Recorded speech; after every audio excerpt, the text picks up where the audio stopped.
How did you become roommates with Keith Haring?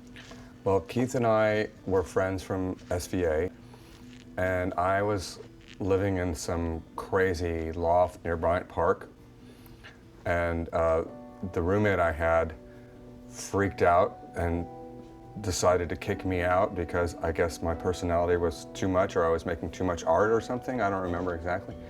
But they tried to get me kicked out, and I came home one day and I said, someone's leaving here, but it's not me.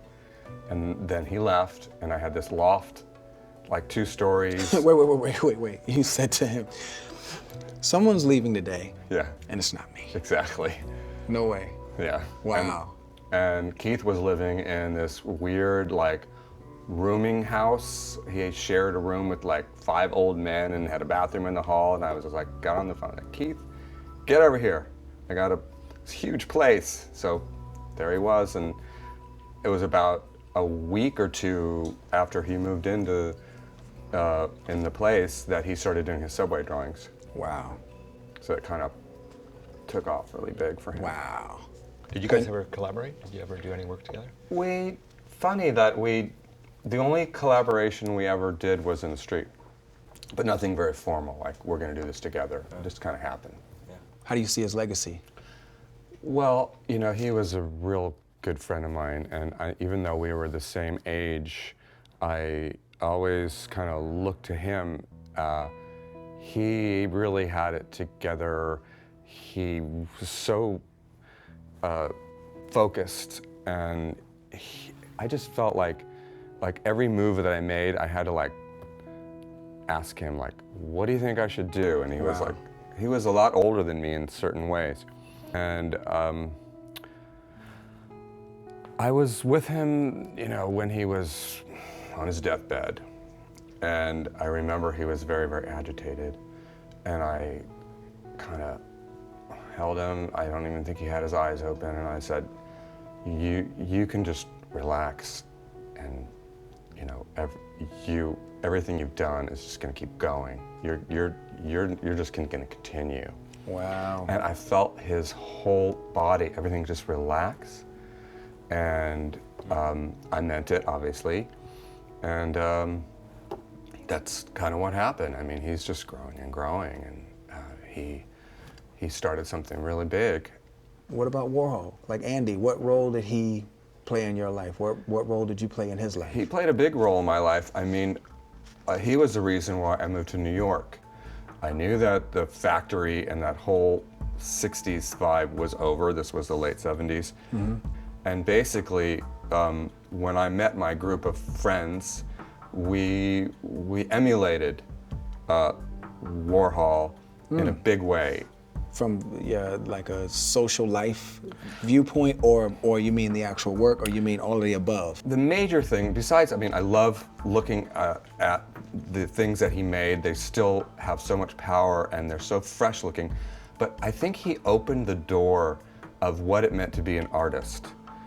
Because before him, let's say Dali and Duchamp also did the same thing, but Warhol really took it to a place that I connected to. And it's like, what is it? What is your role as an artist? You don't have to be this person who just makes a painting and then shows your painting. You can be this. You can be a filmmaker. You can be a scene maker. It's a much bigger picture. So that's really what got me really excited. What is a pluralist? Well, a pluralist, I think, is just a creative person who's moving in different disciplines. So, you know, if I was a industrial designer, I would be more or less doing product design. You know, I wouldn't be doing furniture. I do furniture and the lighting, or I wouldn't be doing interiors or architecture, or fashion. Whatever I feel I want to do, I try. Whether I'm good at it or not, I kind of like attempt it. So we should strive to be singular in our differences, but plural with our potentials. Yeah, for our contributions, and I like that. Beautiful. But I think that also, interestingly enough, times changed too, because when I got into design, everything was so specialized. You know, when I was going to university, for example, I didn't even know design as a profession really existed. I thought I had to study architecture, and it was these like limited like windows. Now all of a sudden, as you and I, and we cross boundaries and we end up doing things for different companies and different types of projects and all this sort of stuff, it's completely open for everybody to have this kind of notion of pluralism. I think when I was young, the people I looked up to that were pluralists, which is funny that you mentioned the whole Andy Warhol thing. Andy Warhol was like one of my, I wanted to emulate my life around a little bit like what he did, but more of a Warholian idea of a factory of design rather than, an art. Mm-hmm. But this idea that I love, the idea that he was doing film and printmaking and all the stuff, all the boundaries.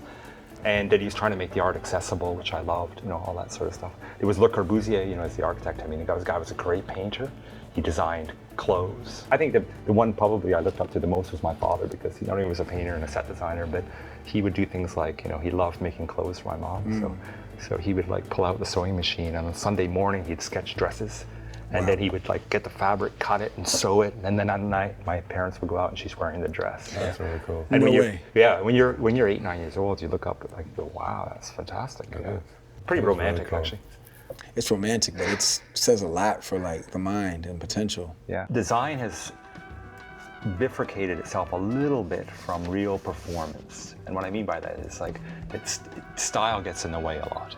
If you think about 2013, if you really let go of the notions of nostalgia and all these strange ideas, what would our world be like right now? I'm kind of a hypocrite. I see what mass crazy consumerism has done to our world, Sure. yet I'm a part of it. Sure.